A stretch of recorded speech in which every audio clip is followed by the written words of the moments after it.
서학개미의 눈물, 미국 빅테크 기업의 주가 하락 이유는 2022년은 다시 반등할 것인가? 2019년 시작된 코로나19의 충격과 2022년 러시아 우크라이나 전쟁 속에 세계 경제는 고난의 시간을 보내고 있습니다. 그러나 예외는 있었는데요.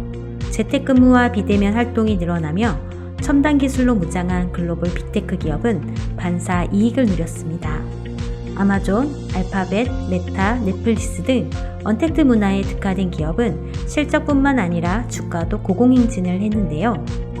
팡플러스에 투자하는 ETF 차트로 글로벌 빅테크 기업 주가의 흐름을 살펴보겠습니다. 여기서 잠깐 팡플러스에 대해 설명드리면 월가에서는 빅테크 기술주를 팡이라고 불렀습니다. 여기에 애플을 추가해 팡이라 불렀고 추 테슬라, 마이크로소프트, 알리바바, 바이두, 엔비디아가 추가되면서 팡플러스라고 불리고 있습니다. 팡플러스는 보시는 차트와 같이 2019년 코로나19 이후 최저가 9,515원에서 오르기 시작해 작년 11월 31,965원까지 찍으며 실적과 주가가 동반 상승하고 있었습니다. 팬데믹 이후 글로벌 빅테크 기업들이 얼마나 주가가 상승했는지 쉽게 볼 수 있습니다. 그러나 팡플러스는 작년 11월 이후 지속적으로 하락하고 있으며 올해 들어 30% 이상 급락 후 지금은 17% 정도 반등하고 있습니다. 전문가들은 이 이유를 몇 가지로 설명하고 있는데요. 첫째, 빅테크에 대한 규제 도입입니다. 미국 의회와 행정부의 빅테크 기업들에 대한 반독점 규제 법안과 행정명령의 연이은 발표와 올해 1월 법사위를 통과하면서 주가 하락에 영향을 줬다는 전문가들의 분석입니다. 이 법안의 이름은 미국의 혁신 및 선택 온라인법이며 법안은 지배적인 플랫폼이 유사한 서비스의 다른 경쟁자를 차별하는 것을 금지한다라는 내용입니다. 예를 들어 아마존은 검색 순위에서 자체 상표 제품을 타사 경쟁 제품보다 더 높은 순위에 올려놓지 못하고요. 마찬가지로 애플과 구글은 자체 모바일 앱 스토어 경쟁자보다 자신의 앱 순위를 부당하게 높일 수 없다는 내용입니다. 둘째, 빅테크 기업들의 실적 중심 투자입니다.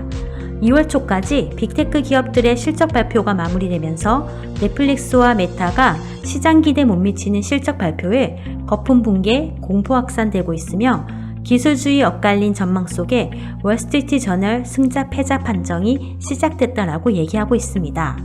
이는 빅테크 기업들도 실적 발표에 따라 양분화된다는 평가입니다. 메타 플랫폼의 실망스러운 실적 발표로 이 회사 시가총액이 300조 원 가까이 날아갔다는 기사가 나오고 있습니다. 반면 아마존은 분기 순이익이 거의 2배로 늘었다는 실적 발표 이후 주가가 13.5% 급등하고 시총이 1,910억 달러 증가해 메타와 극명한 대비를 이뤘습니다. 이후 CNN은 이제 팡은 은퇴하고 만타의 시대를 맞이해야 할 때인지 모른다 보도하면서 만타라는 새로운 신조어를 선보였습니다. 셋째, 양적 완화로 고평가 조정입니다. 인플레이션 압력이 높아지면서 미국의 금리 인상이 이제 시작이라는 점입니다.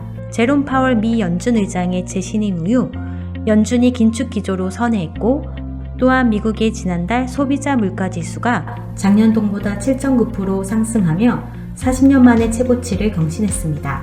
미 연준이 기준금리 인상을 넘어 대차대조표 축소라는 적극적인 양적 긴축 기조로 돌아선 것은 미 증시 불안 요인임에 분명합니다. 빅테크 기업의 더 큰 충격 요인입니다. 지난 16일 미 연방공개시장위원회에서 3월 기준금리를 0.25%포인트 인상한 후 투자 심리가 빠르게 회복되면서 지난주 기술주 중심의 강세 흐름이 이어진 바 있습니다.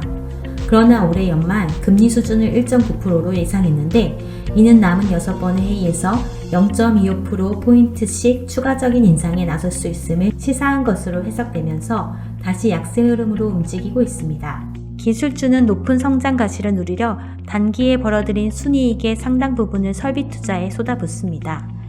이런 이유로 기술주 기업 가치를 매길 때는 수년 뒤 현금 흐름을 미리 가져와 적용하는데 이 과정에서 고평가 논란이 생길 수 있기 때문입니다. 기존에 몰락한 빅테크 기업들을 보면 독점적인 시장 우위에 안주하며 신기술을 따라가지 못했고 신규 투자를 충분히 하지 못하면서 쇠퇴하고 말았습니다. 그러나 지금의 빅테크 기업들은 미래의 사업 재편을 준비하는 것으로 보입니다.